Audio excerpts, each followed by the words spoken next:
Salam alaikum aïzet talaba. Aujourd'hui, on va essayer de finaliser avec le chapitre 1, intitulé Le bien-être animal et perception sensorielle. La fois passée, on a vu le mécanisme du stress. Maintenant, on va voir la perception sensorielle. Ok? Alors, la perception sensorielle, bien sûr, elle est basée sur les 5 sens: la vision, l'audition, l'olfaction, le toucher, etc. Donc, il faut avoir des connaissances sur la perception sensorielle de l'animal. Pourquoi? C'est pour éviter des situations de mal-être. Ok? Tout d'abord, on va commencer par le premier sens qui est la vue. Ok? Alors, la vue, elle peut se subdiviser en 5 sensations. La sensation, bien sûr, des formes, de relief, des couleurs, de l'éclairement et de mouvement. Okay? Alors, la sensation des formes et de relief peut être expliquée par le champ visuel. Alors, c'est quoi le champ visuel? J'ai un schéma ici qui vous montre le champ visuel d'un bovin. D'accord? Donc, le champ visuel d'un bovin est déterminé par la forme de la pupille. Alors, la pupille chez le bovin, elle a une forme rectangulaire. Donc, ils ont une vue panoramique à peu près de 330 degrés. Et en général, la précision de vue, elle s'atténue vers l'arrière. C'est-à-dire, donc, le bovin a un champ de vision très net lorsqu'on est près de la vision binoculaire. Le bovin a un champ de vision moins net près de la vision monoculaire. Et bien sûr, on a absence de vision dans l'angle mort. Ok? Et aussi, on a un autre angle mort qui se situe juste en face, à peu près entre 0 à 20 cm de longueur. L'animal ne voit pas dans cette région et de derrière. Ok? Donc, l'animal, je répète, l'animal a un champ de vision qui est très net. Il peut voir les formes et les reliefs nettement au niveau du champ de vision binoculaire. Elle est moins nette au niveau du champ de vision monoculaire et elle est complètement absente de derrière et de près, à peu près entre 0 à 20 cm. Ok?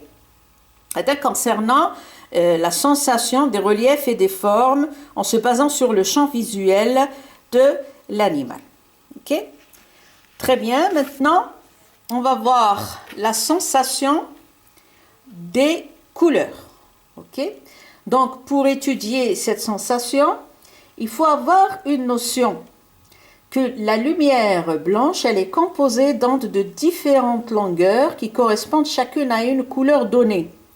Par exemple, les objets qui réfléchissent entièrement la lumière, ils sont blancs. Et les objets qui réfléchissent pas la lumière, ils sont noirs. Et les objets colorés ont la propriété d'absorber certaines longueurs d'onde. Celles qu'ils réfléchissent déterminent leur couleur. Ok? Très bien. Donc, j'ai un schéma ici qui nous montre la couche profonde de l'œil. C'est la rétine. D'accord? Alors, la rétine, c'est le fond de l'œil. Il est formé de plusieurs photorécepteurs. D'accord? Alors, ces photorécepteurs, on a les cônes et on a les bâtonnets. Alors, les cônes assurent la vision des couleurs et les bâtonnets assurent la vision de l'éclairement, c'est-à-dire la vision diurne et nocturne. Ok? Alors, la vision des couleurs, pour les bovins, leur rétine, elle est vraiment pauvre en cônes. Donc, les bovins ont une déficience de la vision des couleurs.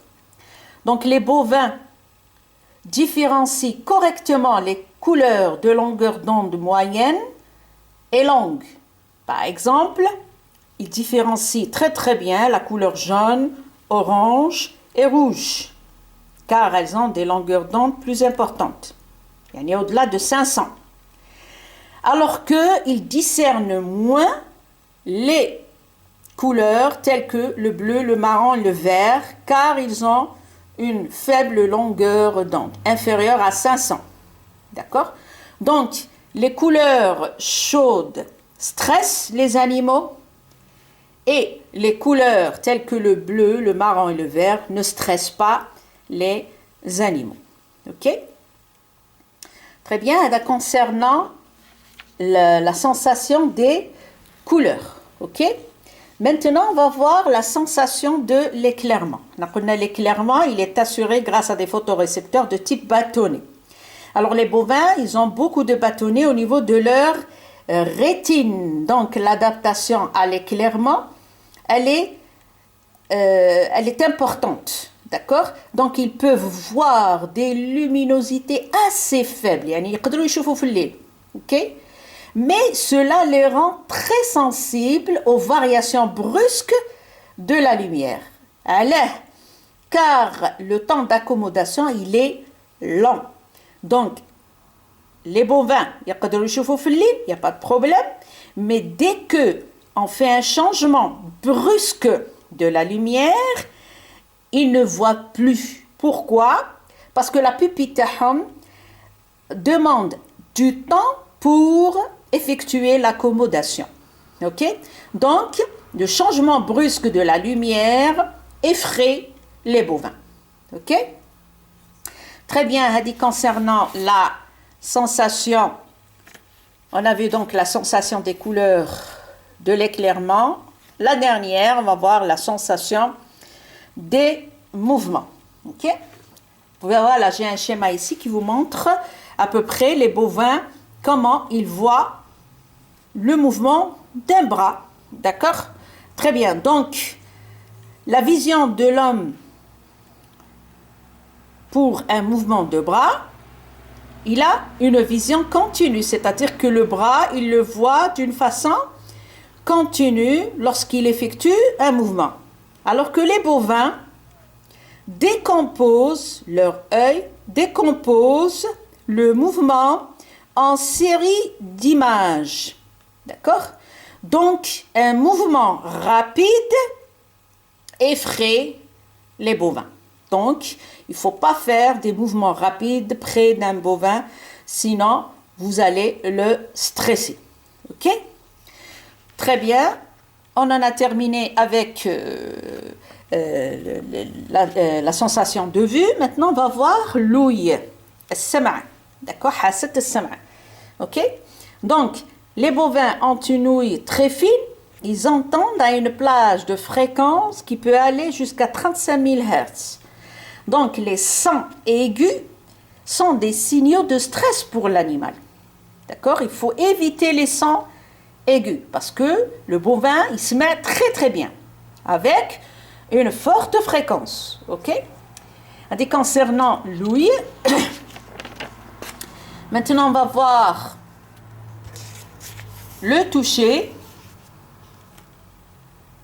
Alors le toucher, donc, ou bien on peut l'appeler aussi la somesthésie. La somesthésie est la sensibilité du corps constituée en général par un système sensoriel de l'organisme qui peut se subdiviser en 3 types de récepteurs. Donc, on a les mécanorécepteurs, les thermorécepteurs et les nocirécepteurs. Alors, les mécanorécepteurs, ce sont des récepteurs de pression, de toucher et de vibration. D'accord? Alors, les récepteurs de pression chez les bovins, ils sont répandus sur tout l'organisme. Pour le toucher de vibration, on les retrouve au niveau de la peau fine, comme par exemple le mufle, la joue, l'encolure, la tache de la queue, la mamelle, la vulve, etc. Ok? Alors, les thermorécepteurs, en général, c'est des récepteurs qui vont détecter l'humidité, la température et même la vitesse du vent. Ils sont localisés au niveau de la gorge et des narines. Alors, les nocicepteurs, on les retrouve aussi partout du corps de l'animal. Donc, c'est des récepteurs de la douleur. OK? Bon, j'ai un schéma ici qui récapitule tous ces récepteurs de somesthésie. Beaucoup plus, OK? Donc, j'ai représenté ici une coupe de la peau. Donc, la peau, elle est constituée de 3 couches, l'épiderme, le derme et la couche sous-cutanée. Donc, les couches profondes de la peau, on retrouve plusieurs récepteurs de somesthésie. Par exemple, on a les mécanorécepteurs. Je vais essayer de zoomer. Alors, les mécanorécepteurs, ils sont représentés ici par le corpuscule de Pacini. OK? Alors, le corpuscule de Pacini, il détecte les pressions fortes. Il est là. Alors, le corpuscule de Golgi, il détecte les pressions légères. Il est juste en dessous. OK? Les détecteurs, ou bien les thermorécepteurs, on peut les appeler aussi corpuscule de Cross, ou bien le corpuscule de Raffini. Le corpuscule de Cross détecte le froid, et le corpuscule de Raffini détecte la chaleur. Voici leur localisation. Hada le Raffini ou Hada de Cross. OK? Très bien. On a aussi des détecteurs du toucher, comme par exemple le corpuscule de Meissner. OK? On a le détecteur aussi de toucher, comme par exemple le corpuscule de Merkel. OK? C'est des récepteurs de somesthésie mécanique, thermique et de sensibilité. Alors, pour la papille de Merkel, de Meissner, de Raffini et de Cross, tous ces récepteurs détectent, on peut les appeler aussi des nocicepteurs. Ils détectent la douleur chez l'animal. OK?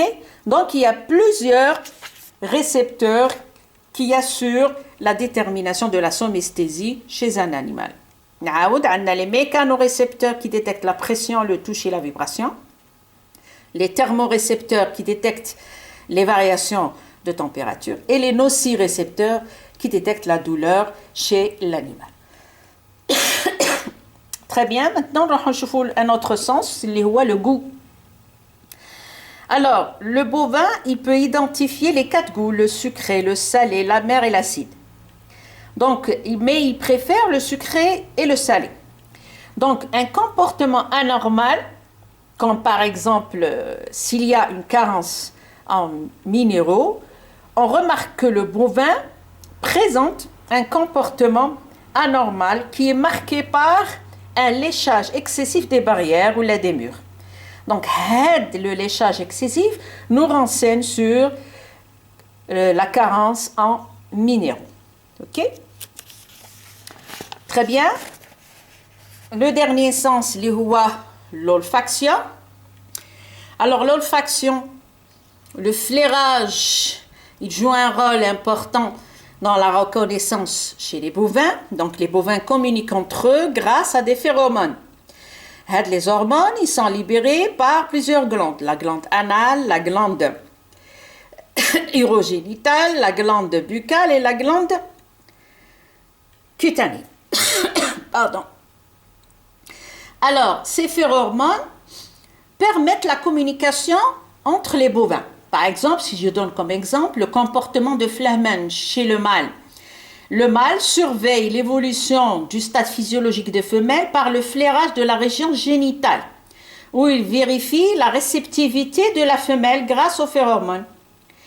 Un autre exemple, le bovin stressé, par exemple, il va émettre, après son abattage, s'il est effrayé, il va émettre une substance d'alarme, par exemple l'adrénaline, qui va se retrouver dans ses urines. Donc, cette adrénaline, elle va avertir les congénères de son état et on aura apparition des signes d'agitation des congénères au cours de l'abattage. هادو c'est des exemples, ok? Très bien. عندنا les 5 sens, on les a étudiés. Même le langage corporel peut nous renseigner sur l'état de l'animal. Normalement, j'ai un schéma ici qui va nous montrer le langage, voilà, le langage corporel de l'animal. Alors, le langage corporel de l'animal, c'est des signes de posture de l'animal. C'est des signes de posture de l'animal qui permettent, bien sûr, d'indiquer ou de déterminer l'état émotionnel d'un animal afin de faciliter la reconnaissance à un stade précoce d'un bovin agité ou, bien sûr, agressif. Si la position de la tête et de la queue est différente de la normale. Okay? Donc, ce tableau nous montre la position de la tête et la position de la queue. Et ces positions vont nous renseigner sur l'état de l'animal. Alors, par exemple, un animal qui est neutre, il est confiant, il est beaucoup plus dans un état de quiétude lorsqu'il cherche à entrer en contact avec l'homme ou avec un congénère, il positionne sa tête comme suit. D'accord? Donc, un animal qui est soumis, il fait baisser la tête. Il va faire baisser la tête. C'est un signe qu'il accepte la dominance. Donc, la tête en alerte. Donc, l'animal, il est prêt à fuir. C'est-à-dire qu'il a observé quelque chose qui l'a dérangé. D'accord? Et bien sûr, il y a des maroufas. Donc, l'animal, il va faire baisser la tête et présenter ses cornes. Donc, c'est un signe d'agressivité de l'animal. Ça veut dire qu'il va attaquer. Ok? Très bien. Alors, la position de la queue maintenant. La queue, une position naturelle normale, elle est comme suit. D'accord? Donc, si elle est légèrement élevée, donc c'est un signe que l'animal explore son environnement, c'est-à-dire qu'il est curieux, il veut savoir quelque chose, il veut chercher quelque chose.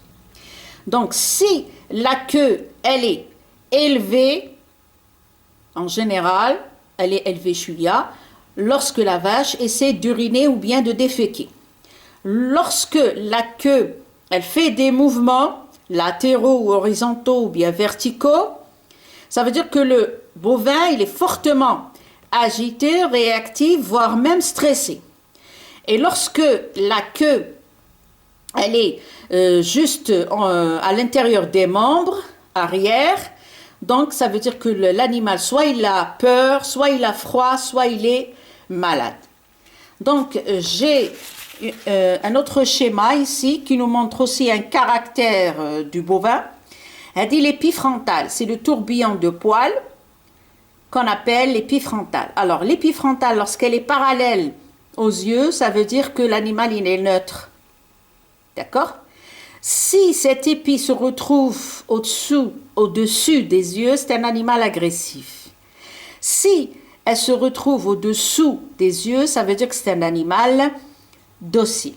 Ok? Très bien. Donc, concernant les différents signes qui peuvent nous renseigner sur l'état émotionnel des bovins. Ok?